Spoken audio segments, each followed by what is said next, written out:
Première lecture du livre du prophète Amos, chapitre 7, versets 10 à 17.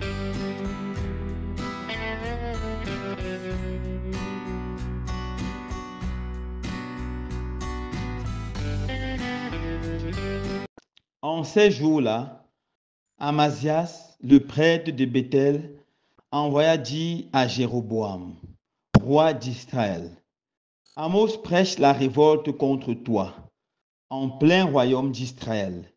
Le pays ne peut plus supporter tous ces discours, car voici ce que dit Amos. Le roi Jéroboam ira par l'épée, et Israël sera déporté loin de sa terre.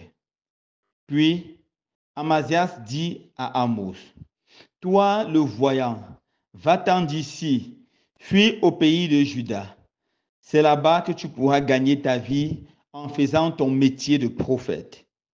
Mais ici, à Béthel, arrête de prophétiser, car c'est un sanctuaire royal, un temple du royaume. Amos répondit à Amazias: Je n'étais pas prophète ni fils de prophète. J'étais bouvier et je soignais les sycomores. Le Seigneur m'a saisi quand j'étais derrière le troupeau, et c'est lui qui m'a dit: Va, tu seras prophète pour mon peuple Israël.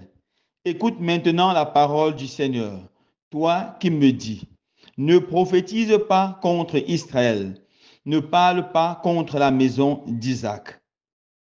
Eh bien, voici ce que le Seigneur a dit: Ta femme devra se prostituer en pleine ville. Tes fils et tes filles tomberont par l'épée. La terre qui t'appartient sera partagée au corbeau. Toi, tu mourras sur une terre impure, et Israël sera déporté loin de sa terre. Parole du Seigneur. Nous rendons grâce à Dieu.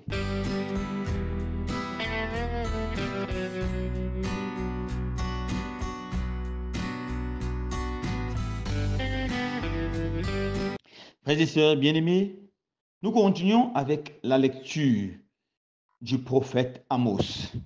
Comme je vous ai déjà dit, Amos, c'est le prophète qui dénonce l'injustice sociale.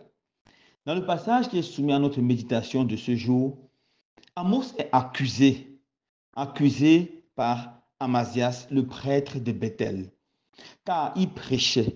Il invitait le peuple à arrêter de faire du mal et apprendre à faire le bien. Il invitait les riches à arrêter d'écraser, d'opprimer, d'oppresser le pauvre, de maltraiter le pauvre. Il demandait de donner à tous ceux qui travaillent un salaire juste et de quoi gagner leur vie honnêtement, paisiblement et joyeusement. Et Amos, avec beaucoup d'insistance, a mis le peuple en garde. Si le peuple refuse de se convertir, si le roi Jéroboam continue à faire le mal, à vivre dans le mal, si les prêtres continuent à profaner le saint nom du Seigneur en choisissant toujours le parti du fort, du riche, du puissant au détriment du pauvre, alors Israël sera totalement détruit.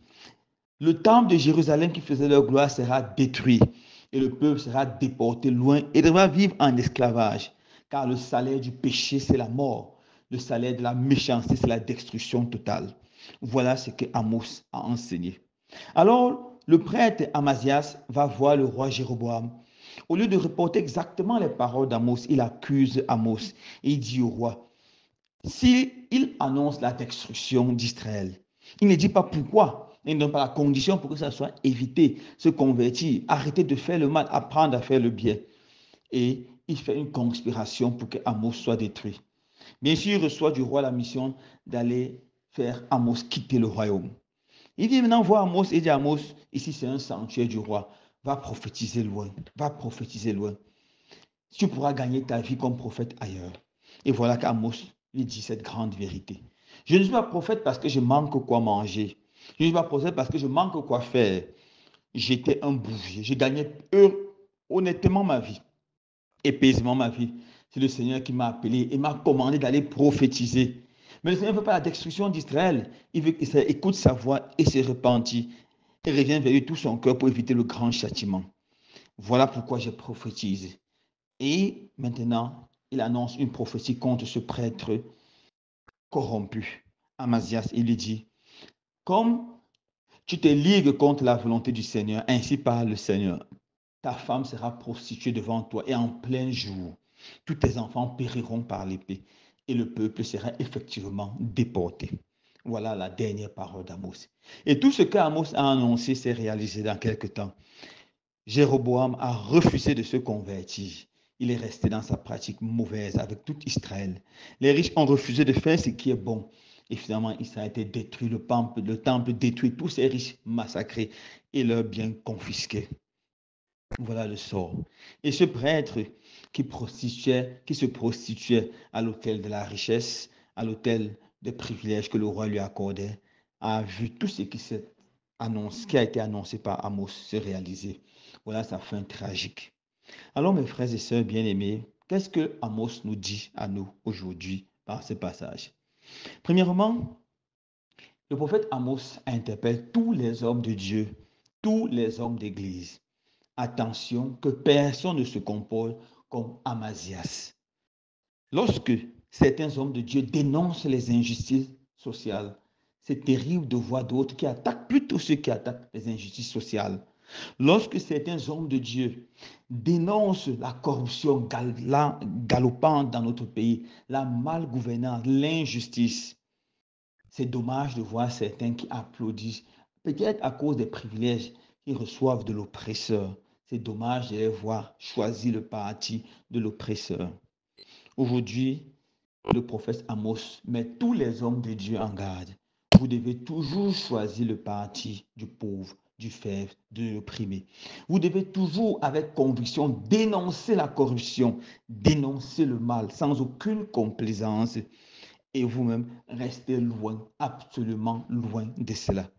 C'est dommage quand un rapport montre que près de la moitié des magistrats de notre pays, le Cameroun, sont corrompus ou sont en instance disciplinaire à cause des accusations de corruption. La justice qui garde l'état de droit, c'est ça qui est attaqué.